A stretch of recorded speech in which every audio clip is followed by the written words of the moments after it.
Sleeping Beauty, Aurora's Slumber Party. Princess Aurora loved being married to Prince Philip and living at the castle, but she missed her fairy friends, Flora, Fauna, and Merryweather. One day, Philip told her he had to visit another kingdom overnight. "Why did you invite the three good fairies to keep you company while I'm gone?" he said to Aurora. "That's a wonderful idea," Aurora replied. "I'll send them invitations right away." Flora, Fauna, and Merryweather were excited when they got their invitations, but when they arrived at the castle, Aurora was wearing her nightgown. "Surprise!" Aurora cried. "It's a sleepover! You better change into your nightgowns too!"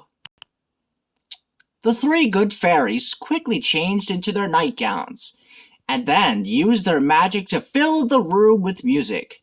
In no time at all, everyone was dancing. The party was off to a great start. Aurora took each fairy by the hand and twirled her left and right. As she twirled Fauna, Aurora's nightgown suddenly changed to a lovely shade of blue. "Oh no, that won't do at all," said Flora. She pointed her wand at Aurora and turned her nightgown pink. "Not so fast!" Merryweather cried, and turned it blue again. Back and forth the nightgown went, until, finally, it settled back to its usual color. Suddenly, Flora picked up a pillow and swung it at Merryweather.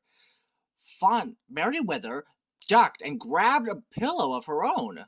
Fauna and Aurora stopped dancing and watched the two fairies. Then they looked at each other and grabbed their own pillows to join the fun. Soon the room was covered in feathers, and the friends were out of breath from laughing.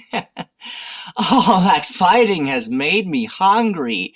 Maybe we should go downstairs and make a snack," Merryweather suggested. "Oh, a bedtime snack! That's great!" In the kitchen, Merryweather made herself a triple-decker berry sandwich. It looked so good, the other fairies raced over to make their own. When Flora bit into hers, a dollop of cream flew across the room, right onto Aurora's face. "Oops," Flora said. "I'm sorry, Princess." But Aurora wasn't upset. In fact, she was laughing. Sleepovers were about having fun, and she was having a great time. "Let's read a story," Aurora suggested when she and the fairies went back upstairs. She and her friends gathered around the bed, and Flora read to them. Soon the fairies began to grow sleepy. Flora set the book aside as everyone crawled into their beds. But Flora couldn't sleep. She was still too excited from the night. She tossed and turned, she flipped and flopped, and then she accidentally bonked Merryweather on the head. Merryweather woke up and rubbed her head.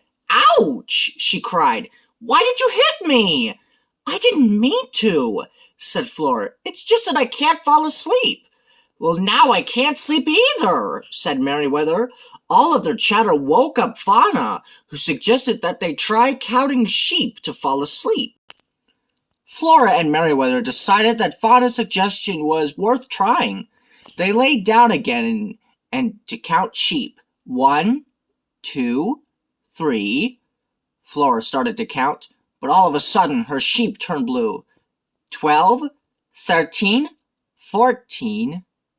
Merryweather counted her blue sheep, but just when she had almost fallen asleep, her sheep changed back from blue to pink.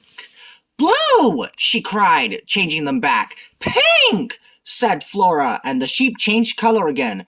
Soon the two fairies were sitting up and having another argument, but this time they woke Fauna and Aurora. Aurora asked what was wrong, and the fairies told her about the pink and blue sheep. "Maybe there's a better way to fall asleep," she said. Aurora sat up and began to sing a lullaby to the fairies. As her sweet voice carried across the room, the good fairies closed their eyes.